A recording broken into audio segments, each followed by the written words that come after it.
Rodgers to the Jets. What? Crazy. 60 mil for 1 year.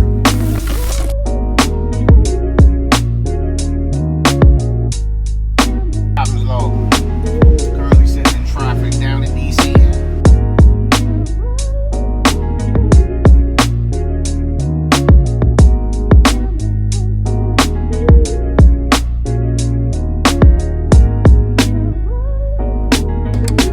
Happens, Lord.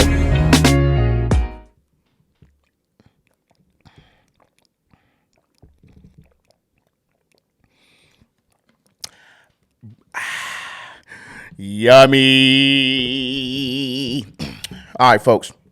We back in the lab. We back in the studio. This is the Captain's Log Podcast. I'm your host, Rob, home of your sports, trending topics, and interviews. Today, sports and sports only, man. We had a lot going on. Shout out to the sports. Football is back.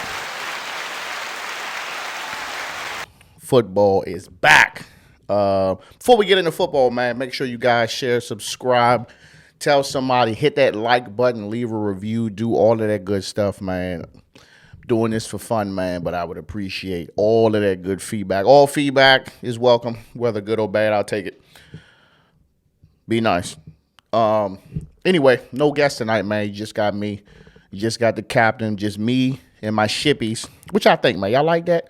I know you hear a lot of names people refer to the community. I like Shippies. Shippies came natural to me, man. Let me know in the comments. Let me know in the reviews, man, if y'all feeling the Shippies. If you want to be a Shippy, man, I got a newsletter. I got Patreon. It's all that. All that link is in the bio. Make sure I check that shit out. Let's get into it. Before I get into football, man, I want to give a shout out to Miss Coco Gauff. Correct me if I said that wrong. She won her first Grand Slam in the U.S. Open this past weekend. Shout out to her.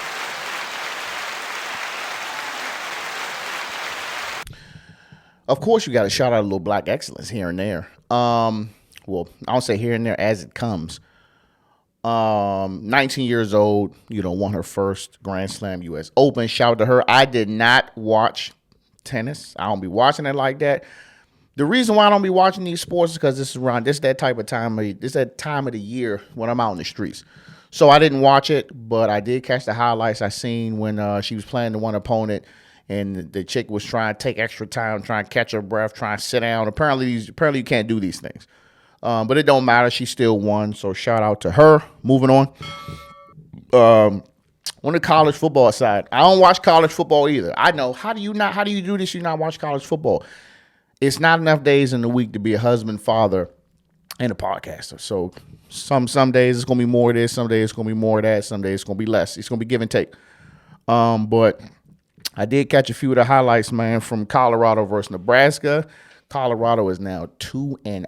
Deion Sanders is out here shutting y'all the hell up for the people who said it couldn't be so, especially when they had that upset against TCU last week. I like it, man. Coach Prime is, man, he loud, he flamboyant, he liked the spotlight, he liked the cameras, he liked the social media, but he backing it up. So it's like, look, if you backing the shit up, man, then, end of the day, you can move any type of way you want to move. He just did a little GQ photo shoot, man. Check that out. I put that on my page. But I thought that was cool, man. So I don't know who they played this week, but they had over 7 million viewers on that last game that just passed on Saturday. 7 million. If he's doing one thing, man, he is bringing more people to the couch to watch college football. I don't know what the ratio is of people who watch NFL to college football, but I'm definitely going to tune into the game this weekend if I can. So shout out to Coach Prime. All right, let's get into the NFL, man. Let's get into the NFL. You know where I'm going first. I'm going with the Commanders. Notice, I made a disclaimer. I made a whole promo video. If y'all ain't see it on my page, make sure y'all follow me on Instagram, Captain's Log Podcast, TikTok, same thing. I made my promo. I put it out there. I'm signed a 1-year deal. 1 year. I'm back. Full-time, diehard. I got this hat from, I think it's Fanatics or something. Shit was pretty cheap. I like it. And I got my Costco hoodie. Don't hate on Costco. I know it's kind of more of a pink type of deal, but hey, it is what it is. And they got to match as long as you got it on, show you repping. Commanders beat the Cardinals 20-16. I'm going to say great job, and I'm also going to say we still got a lot of work to do. Just to hit the stats real quick. Sam Howell, 19 for 31, 202 yards, 1 touchdown, 1 interception. Okay. I like that. I like it. Well, no, sorry. Two, because he ran one in. 2 touchdowns. And Brian Robinson, 19 carries for 59 yards. Shout out to the defense, too. Cam Curl, 8 tackles. Jamin Davis, 4 tackles. And Montez Sweat, 4 tackles. Listen here. Montez Sweat keep playing like this. We ain't ain't no point talking about Chase Young. You got your dog right there. Him, Deron Payne, Jonathan Allen, whoever the other guy is, bro, front 4 locking shit down, man. So very happy to see them. All right, so the weather. I get it. The weather was changing, you know what I mean? It was raining, it was sunny, it was raining, it was windy. Field was wet. I get that. Cardinals, y'all some dirty motherfuckers. Y'all some dirty players. Try to take my man out first, second play of the game off the scramble. Super duper late hit, helmet to helmet. I was for sure that he was going to be out for the game, and they went and checked him out during a commercial break. He came back past concussion protocol. We was good to go. But still a lot of late hits, man. I don't know if maybe it's because y'all quarterback was out and y'all was like, well, shit, you know, we got to do whatever we can do to try to make this game fair, you know what I'm saying, or make it winnable. But, couldn't take him out. But that offensive line, hell nah. Commanders' offensive line is fucking trash. We got to do something. Bro, every year, our offensive line been bad since fucking Mark Brunell. And yet we still go and we draft a cornerback first round. Have we ever drafted? I think it was outside of Brandon Sheriff. Did we draft Brandon Sheriff first round? Why y'all not drafting offensive linemen, bro? Like, Eric Bieniemy's grand scheme is nothing if the quarterback can't be protected. Did you notice that? You notice how the play call looks similar to last year? Just kept throwing to the tight end, had a couple of looks for McLaurin, I think 5 looks. He need more than that. But what can you do when you hike the ball and the Cardinals front 4 is already in your face? You know what I'm saying? Sam Howell don't want to scramble. He's doing it because he got to. So he got hit a lot. Sacked a couple of times, a lot of hurries, a lot of hits. Bro, get that offensive line together. And shout out to the Commanders, man. They had this pregame show. They had a B-Mitch, Santana Moss, and another gentleman. I was trying to find his social media. I couldn't find it. They had a dope little pregame show. They had it live on Facebook. I was tuning in, man. I thought it was cool. And London Fletcher and Fred Smoot was on there. Shout out to them. Shout out to all the veterans. Shout out to all the veteran retired or alumni Redskins / Commanders fan. RG3 was there. He made this little hype video. I was fooling with it. I was like, damn, didn't you write a book or something on how like terrible the organization was? But you know, we'll take all the support we can get, man. At this point, man, you know, I would love to hear the Commanders' names on these sports talk shows. I would like to hear them when I turn on Undisputed or First Take. I want to hear them talking about the Commanders, man, because I really think this is the year that y'all gonna give me 10 games. I know I've been out there putting out this shit, keep saying 7-10, 7-10. I think if y'all tighten up, I think if y'all win the games that y'all supposed to win, that y'all can win 10 games, man. At least 10. You know what I mean? So, but yeah, offensive line, bro. I got to get back to that. Y'all got to do something. You know, we go play Denver next week, and I ain't really too worried about Denver. This is a team that you just should beat.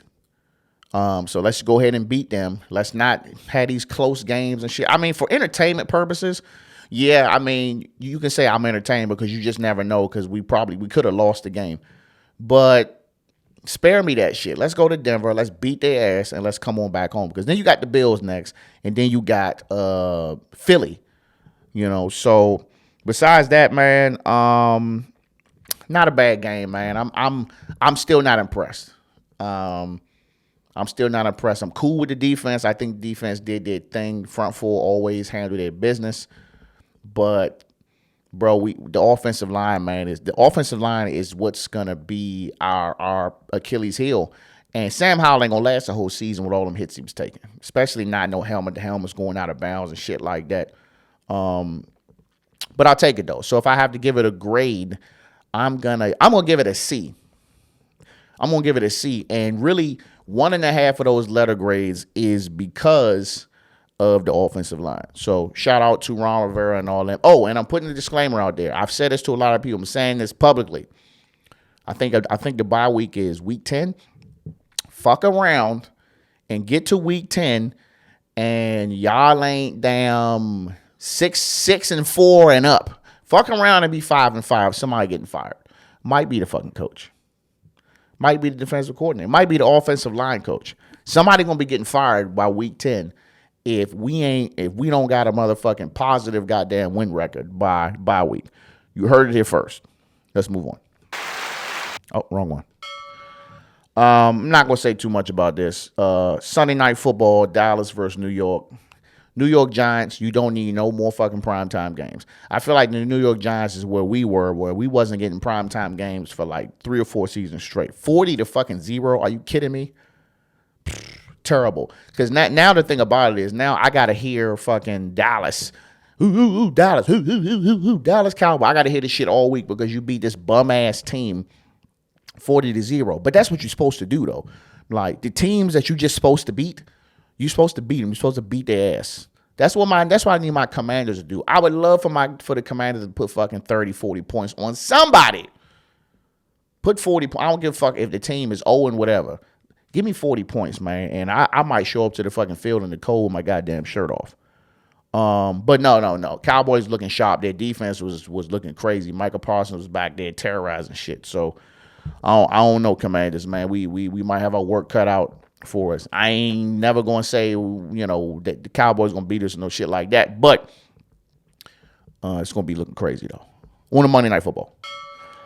Monday Night Football, what we've been waiting for. Bills versus Jets, man. And who would have fucking thought Aaron Rodgers, signed a big contract, gave half the bread back, went on Hard Knocks, fucking revealed to us the voice of the gentleman on Hard Knocks, which was my man Ray Donovan. I didn't know that.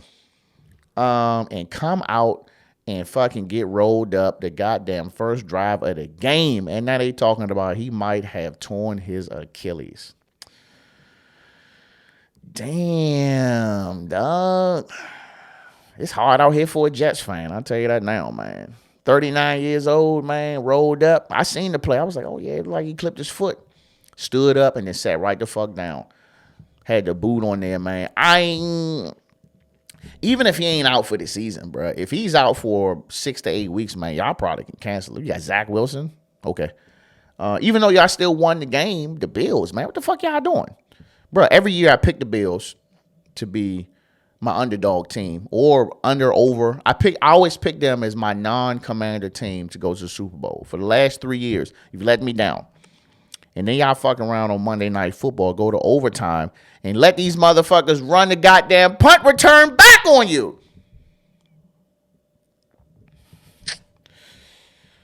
0-5 in overtime is what they are, man. 0-5. I don't know, man. I mean, maybe they soften them up, man. So when they come to town, week 3, we might can get them.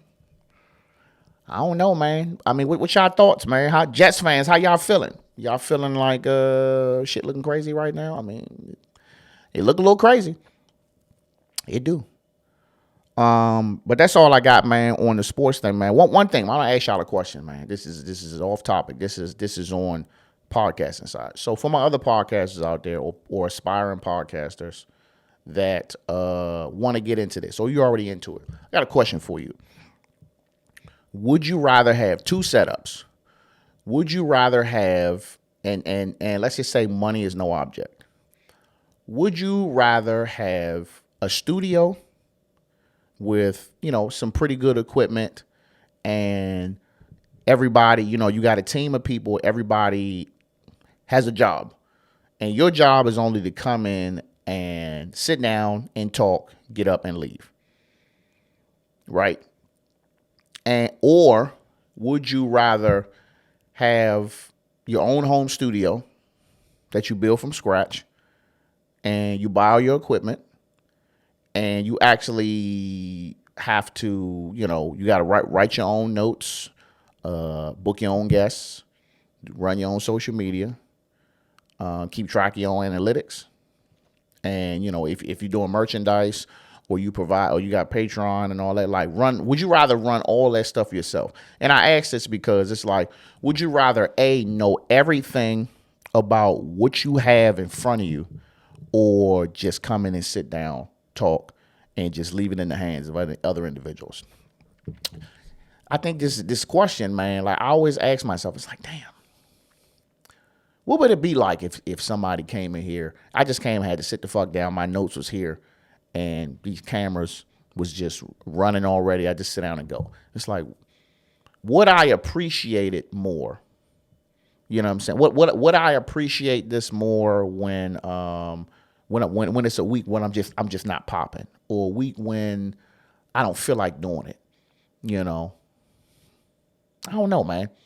No regrets, man. I think I'd rather still run everything myself, because it's like now, I put myself in a position where I know everything. So I know everything about my cameras. I know everything about my lighting, my microphones, my cloud lifter, my notes I'm writing. And at some point, if I wanted to be maybe a consultant or maybe even a producer for somebody else's podcast, I have those capabilities. I can consider myself a subject matter expert. So I don't know. But what y'all think, man? Would you rather outsource it all or do it all yourself? Let me know, man. But that's all I got, man. Make sure you guys share, subscribe, follow, leave a review. Hit the like button on the YouTube, man. I'm pushing YouTube hard, man. I'm pushing it hard. I got a newsletter out, man. If you guys want to get on the newsletter, check the link on any of my pages on the link tree. It says subscribe to the newsletter here. You put your information in, you get a newsletter. So this will come out. The newsletter will come out tomorrow, and it'll give you just a little brief overview of everything that's going on. That's all I got, man. Capping out.